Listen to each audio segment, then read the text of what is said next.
ગુજરાતને આંધી વંટોળ ધમરોળશે। મે મહિનાની શરૂઆતથી જ ગુજરાતના વાતાવરણમાં પલટો આવશે। આ આગાહી હવામાન નિષ્ણાત અંબાલાલ પટેલે કરી છે। હજી તો કેરીની સિઝન શરૂ જ થઈ છે, ત્યાં અંબાલાલ પટેલની આગાહીએ ચિંતા વધારી છે। અંબાલાલે આગાહી કરી છે કે 30 એપ્રિલથી જ વાદળછાયું વાતાવરણ શરૂ થઈ જશે। મે માસની શરૂઆતમાં પ્રી-મોન્સૂન એક્ટિવિટીના કારણે વાતાવરણમાં પલટો આવવાની શક્યતા છે। ત્યારે આ પલટો કેવો હશે, કઈ તારીખમાં આંધી વંટોળ આવી શકે છે અને કઈ તારીખ સુધી કમોસમી વરસાદની શક્યતા છે, તેની સંપૂર્ણ માહિતી મેળવીશું। તો વિડીયોને જરૂરથી એન્ડ સુધી નિહાળશો।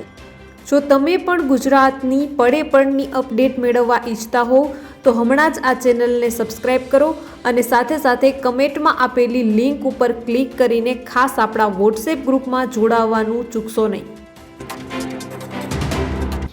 નમસ્કાર, તમારા બધાનું સ્વાગત છે ધ કાજલ સુવા યુટ્યુબ ચેનલ ઉપર। 10 થી 11 મે આસપાસ આંધી વંટોળ અને ગાજવીજ સાથે મોટાભાગના વિસ્તારોમાં વરસાદ તૂટી પડશે। આટલું જ નહીં, કેરીના પાકને પણ મોટું નુકસાન થવાની અંબાલાલે આગાહી કરી છે। આંબા પરથી મોર ખરી પડવાનું અનુમાન વ્યક્ત કર્યું છે, ત્યારે કેરી રસિકોની ચિંતા પણ વધી ગઈ છે। ગુજરાતમાં ધૂળના તોફાન અને વાવાઝોડા સાથે વરસાદની આગાહી છે। મે મહિનામાં આંધી વંટોળનો ખતરો છે। દેશ ફરી એકવાર તોફાનોનો સાક્ષી બની શકે છે। વરસાદની સાથે કરા પણ પડશે, જેના કારણે લોકોને ગરમીમાંથી રાહત પણ મળી શકે છે। આઈએમડીની આગાહી પ્રમાણે 26 એપ્રિલથી 4 મે સુધી પૂર્વીય પવનો ફૂંકાવાની શક્યતા છે।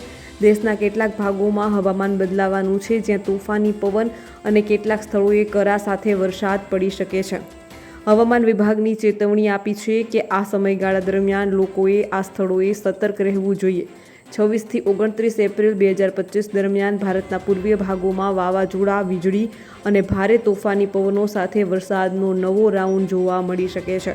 હવામાન વિભાગે જણાવ્યું હતું કે 26 થી 29 એપ્રિલ દરમિયાન પૂર્વી ભારત અને પૂર્વી ઉત્તર પ્રદેશના નજીકના ભાગોમાં છૂટાછવાયાથી વ્યાપક હળવાથી મધ્યમ વરસાદ થવાની સંભાવના છે, જેમાં વાવાઝોડા, વીજળી અને 40 થી 50 કિમી પ્રતિ કલાકથી 60 કિમી પ્રતિ કલાકની ઝડપે પવન ફૂંકાઈ શકે છે।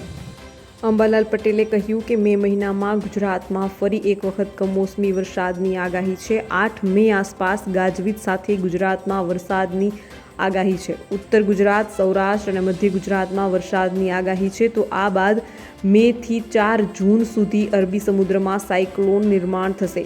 વાવાઝોડાના કારણે પણ ગુજરાતમાં વરસાદ પડી શકે છે। આ વર્ષે મે મહિનામાં પણ ધૂળિયું વાતાવરણ રહેશે। જ્યાં સુધી કમોસમી વરસાદ ન થાય, ધૂળકટ બેસશે નહીં। મે મહિનાની શરૂઆતમાં પણ ધૂળકટ રહેશે। પવનનું જોર ઘણું રહેશે। કચ્છના ભાગોમાં પણ આંચકાના પવનની ગતિ 45 કિમી પ્રતિ કલાક સુધીની રહી શકે છે, તેવું તેમનું કહેવું છે। અંબાલાલ પટેલે કહ્યું કે 25 એપ્રિલથી કેટલાક દિવસ માટે ગુજરાતમાં વરસાદની આગાહી કરાઈ છે। ઉત્તર ગુજરાત, અમદાવાદ અને ગાંધીનગર અને સૌરાષ્ટ્રના કેટલાક જિલ્લામાં છૂટાછવાયા વરસાદની આગાહી કરી છે। તો 8 મેના રોજ ઉત્તર ભારત અને ગુજરાતમાં વરસાદની આગાહી કરવામાં આવી છે। સાયક્લોનિક સર્ક્યુલેશન બનવાના કારણે વાતાવરણમાં પલટો આવતા વરસાદની શક્યતા વ્યક્ત કરાઈ છે। ગુજરાત સાથે પાકિસ્તાનમાં પણ બદલાયેલા વાતાવરણની અસર જોવા મળશે। હવામાનશાસ્ત્રી અંબાલાલ પટેલ તેમજ પરેશ ગોસ્વામીએ કહ્યું છે કે આગામી દિવસોમાં રાજ્યના હવામાનમાં પરિવર્તન આવશે। પરેશ ગોસ્વામીએ કહ્યું કે મેના પહેલા અઠવાડિયામાં હવામાન બદલાશે, ત્યાં જ ધૂળનું હવામાન પણ મે મહિનામાં જોવા મળશે। આ સિવાય ધૂળનું તોફાન ચાલશે। કચ્છના કેટલાક ભાગોમાં પવનની ગતિ 45 કિમી પ્રતિ કલાક સુધી પહોંચી શકે છે। પરેશ ગોસ્વામીએ કહ્યું કે હાલ તો આકરો ઉનાળો જોવા મળી રહ્યો છે, પરંતુ આવનારા દિવસોમાં એટલે કે મે મહિનામાં 2 થી 3 વખત પ્રી-મોન્સૂન એક્ટિવિટી પણ જોવા મળી શકે છે।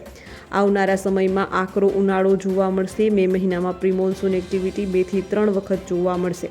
એપ્રિલ મહિનામાં પ્રી-મોન્સૂન એક્ટિવિટીની કોઈ શક્યતા નથી, પરંતુ 14 થી 18 મેની વચ્ચે એક પ્રી-મોન્સૂન એક્ટિવિટી થશે। બીજી પ્રી-મોન્સૂન એક્ટિવિટી મે મહિનાના છેલ્લા અઠવાડિયામાં જોવા મળશે। 25 મેથી રોહિણી નક્ષત્ર ચાલુ થતું હોય છે, તેમાં પ્રી-મોન્સૂન એક્ટિવિટીની શક્યતા વધારે છે। જૂન મહિનાના બીજા અઠવાડિયામાં પ્રી-મોન્સૂન એક્ટિવિટી જોવા મળશે તેવી શક્યતા છે। ગુજરાત પર ખરેખરી આફતના એંધાણ છે। મે મહિનાની શરૂઆતમાં ત્રાટકશે વાવાઝોડા જેવા પવનો। મે મહિનામાં બની રહેલા વાવાઝોડાના એંધાણ સાથે ભારે પવન અને ગુજરાતના વાતાવરણમાં પલટો પણ જોવા મળશે. અંબાલાલ પટેલે કહ્યું કે 25 એપ્રિલથી કેટલાક દિવસ માટે ગુજરાતમાં વરસાદની આગાહી કરાઈ છે. ઉત્તર ગુજરાત, અમદાવાદ, ગાંધીનગર અને સૌરાષ્ટ્રના કેટલાક જિલ્લામાં છૂટો છવાયો વરસાદ અને કરા સાથે વરસાદની આગાહી કરાઈ છે. તો 8 મેના રોજ ઉત્તર ગુજરાત અને ગુજરાતના વરસાદની આગાહી કરવામાં આવી છે. સાયક્લોનિક સર્ક્યુલેશન બનવાના કારણે વાતાવરણમાં પલટો આવતા વરસાદની શક્યતા વ્યક્ત કરાઈ છે અને ગુજરાત સાથે પાકિસ્તાનમાં પણ બદલાયેલા વાતાવરણની અસર જોવા મળી શકે છે. IMDની આગાહી પ્રમાણે 26 એપ્રિલથી 4 મે સુધી પૂર્વીય પવનો ફૂંકાવાની શક્યતા છે. દેશના કેટલાક ભાગોમાં હવામાન બદલવાનું છે, જ્યાં તોફાની પવન અને કેટલાક સ્થળોએ કરા સાથે વરસાદ પડી શકે છે. વિભાગે ચેતવણી આપી છે કે આ સમયગાળા દરમિયાન લોકોએ આ સ્થળોએ સતર્ક રહેવું જોઈએ. 26થી 29 એપ્રિલ 2025 દરમિયાન ભારતના પૂર્વીય ભાગોમાં વાવાઝોડા અને વીજળીના ભારે તોફાની પવનો સાથે વરસાદનો નવો રાઉન્ડ જોવા મળી શકે છે. હવામાન વિભાગે જણાવ્યું હતું કે 26થી 29 એપ્રિલ દરમિયાન પૂર્વી ભારત અને પૂર્વી ઉત્તર પ્રદેશના નજીકના ભાગોમાં છૂટો છવાયો વ્યાપક હળવોથી મધ્યમ વરસાદ થવાની સંભાવના વ્યક્ત કરવામાં આવી છે, જેમાં વાવાઝોડા, વીજળી અને 40થી 50 કિમી પ્રતિ કલાકથી લઈને 60 કિમી પ્રતિ કલાકની ઝડપ સુધી પવન પણ ફૂંકાઈ શકે છે.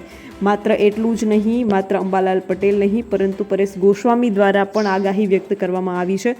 હવામાનશાસ્ત્રી પરેશ ગોસ્વામીએ પણ આગાહી કરતા જણાવ્યું છે કે આગામી દિવસોમાં રાજ્યના હવામાનમાં પરિવર્તન આવશે. પરેશ ગોસ્વામીએ કહ્યું કે મેના પહેલા અઠવાડિયામાં હવામાન બદલાશે. ત્યાં જ ધૂળવાળું હવામાન પણ મે મહિનામાં જોવા મળશે. આ સિવાય ધૂળનું તોફાન ચાલશે. કચ્છના કેટલાક ભાગોમાં પવનની ગતિ 45 કિમી પ્રતિ કલાક સુધી પહોંચી શકે છે. અંબાલાલ પટેલે કહ્યું કે મે મહિનામાં ગુજરાતમાં ફરી એક વખત કમોસમી વરસાદની આગાહી છે. 8 મે આસપાસ ગાજવીજ સાથે ગુજરાતમાં વરસાદની આગાહી છે. ઉત્તર ગુજરાત, સૌરાષ્ટ્ર અને મધ્ય ગુજરાતમાં વરસાદની આગાહી છે. તો આ બાદ મેથી 4 જૂન સુધી અરબી સમુદ્રમાં સાયક્લોન નિર્માણ થશે. વાવાઝોડાના કારણે પણ ગુજરાતમાં વરસાદ પડી શકે છે.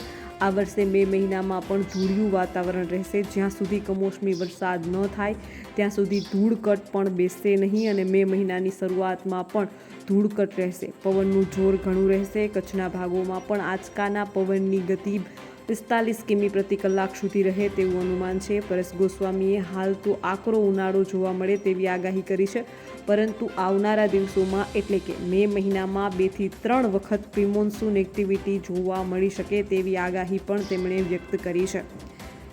આવનારા સમયમાં આકરો ઉનાળો જોવા મળશે. મે મહિનામાં પ્રિમોન્સૂન એક્ટિવિટી 2 થી 3 વખત જોવા મળશે. એપ્રિલ મહિનામાં પ્રિમોન્સૂન એક્ટિવિટીની કોઈ શક્યતા નથી, પરંતુ 14થી 18 મેની વચ્ચે એક પ્રિમોન્સૂન એક્ટિવિટી થશે.